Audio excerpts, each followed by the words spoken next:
Welcome to part 4 of the module on practical measurement. Feasibility is about the process of collecting data itself and how doable it is, given the logistical, operational, and systematic challenges that we face in low resource and fragile contexts. There are two parts to feasibility. This video focuses on the actual process of selecting a tool and how feasible that process is. And the next video focuses on the actual process of collecting data. When we think about selecting a tool or a measure or a survey to measure a specific competency domain, a knowledge, a skill, an attitude, a behavior from children, one thing that can happen is that we might find a tool that we can simply adopt. What you need to assess is, does that tool measure the actual competency domain that you have defined previously? Second, is it suitable for your context? Has it been designed for children of the same age as yours? Can it be used? Are the examples appropriate? The third, has it actually been used previously in your context? Has it been translated into the language you're working in? Has it been used in a context that is very similar culturally and socially as yours? And third, is it rigorous? Is it trustworthy? Do the scores that we get from the tool, are they reliable and valid? If the tool meets all those 4 criteria, then you can probably just go ahead and adopt the tool and use it. But in my experience, especially in low resource and fragile contexts, that is very unlikely. More likely is that you're going to find a tool that has been used in a similar but slightly different context, or has not been used in the same language as yours but measures a competency you're interested in. What you need to do then is move on to the process of contextualization and adaptation. Contextualization is where you do a good, rigorous translation of the tool, but you check the wording and maybe change some of it, and maybe you modify some of the examples. Adaptation is a more significant, intensive process of contextualization. You go through all of the contextualization processes, but you might also modify the structure of the tool. You might modify the content. You might change some of the response options to make them more appropriate for your context. If you can't find a tool that you can adopt right away, or contextualize and adapt, you might have to develop a tool from scratch. In my experience, as you move from adopting a tool to contextualizing and adapting a tool to developing a tool, the amount of time, resources, and commitment that are required increase quite markedly. Developing a tool from scratch is an infeasible process and would be the last resort that I would suggest for any practitioner trying to measure children's learning and development. I've been part of 3 different initiatives that have tried to develop a tool from scratch. And on average, it's taken us about 3 years and testing the tool in 10 different contexts to actually get to a point where we believe the tool has reliable and valid scores when used in different contexts. And so it takes a lot of time, energy, and commitment to actually develop a tool from scratch. And so I don't advise that process. Before you go down the process of developing a tool from scratch, contact colleagues, do a comprehensive literature review and literature search. Maybe send an email to an academic or an expert from the sector to see if they have any ideas, and try and find other tools that you could either contextualize, adopt, or adapt for your context. If you decide that you need to adapt or contextualize a tool yourself, there are 5 main steps that I would recommend. And these are steps that I've used myself and are becoming more and more common in the sector.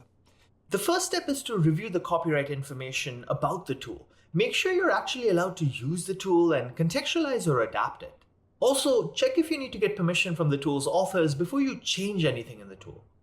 Next, you should bring together a core group of partners and participants that can review the tool.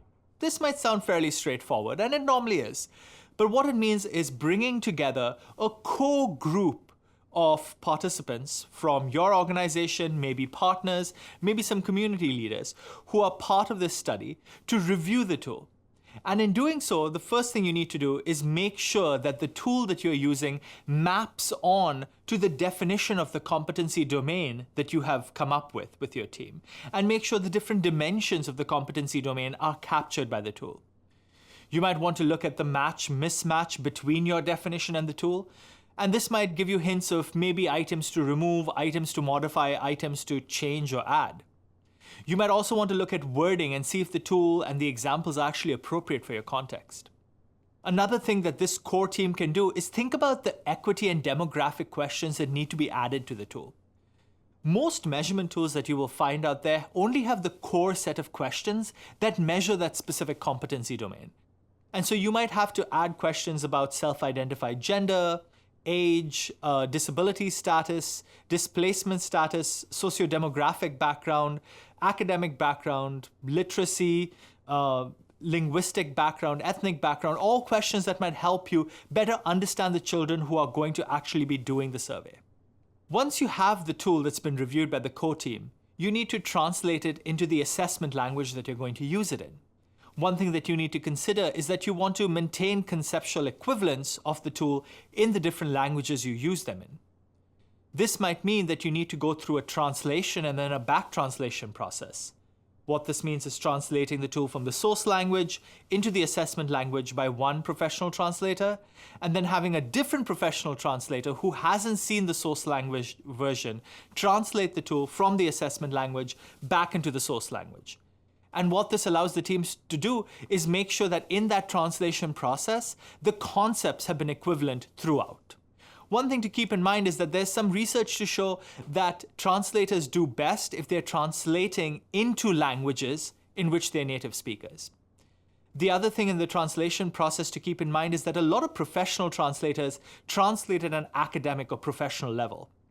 What you need to do next is then maybe gather a group of practitioners or community members or even children and make the language more appropriate for children in your context. Use words and terms that children and adolescents will understand, take out any technical words or idioms or jargon, and ask community members for help in identifying appropriate examples or terms that you can use. Another way to do that is to go through the process of cognitive interviewing or cognitive pre-testing. This is where we read out the tool to participants, a small group, maybe 10 to 15 participants, and ask them to interpret each question, give a response, and then give us a reason for their response. This back and forth between us and the participants allows us to understand if they understand the questions the way we understand them. If there are any words that they mistake or misinterpret, are there any questions they misinterpret? And this allows us to change or reword questions to make it more appropriate for them. Once you've gone through the process of cognitive interviewing, the next step is to pilot test or field test the tool. This is where you gather a small group of participants, maybe 30 or 40, and do the assessment with them as if you were actually doing it in the actual data collection under the same circumstances. What this pilot test allows you to do is it allows you to test the administration process. Maybe assessors have to use flip charts, or children have to draw, or assessors have to use a stopwatch. The pilot test process allows you to test that administration process and clarify any issues that come up. It also allows you to initially test the validity and reliability of the scores that you get from the tool. And we'll get to this in Unit 6. Once you've pilot tested the tool, you use information from the pilot test to change the administration guidance and to maybe change items from the tool. Maybe you need to revise items, add items, and through this process, finalize the tool. Now, if the tool has changed markedly, you might have to go back and pilot test it again, and you might have to redo the assessor training. So, a few key takeaways from this unit. One is there is this myth of the off-the-shelf tool that can just be taken up, translated very quickly, and used. Or even taken up and used if it's already in the language that you want. And in my experience, this off-the-shelf tool is a myth.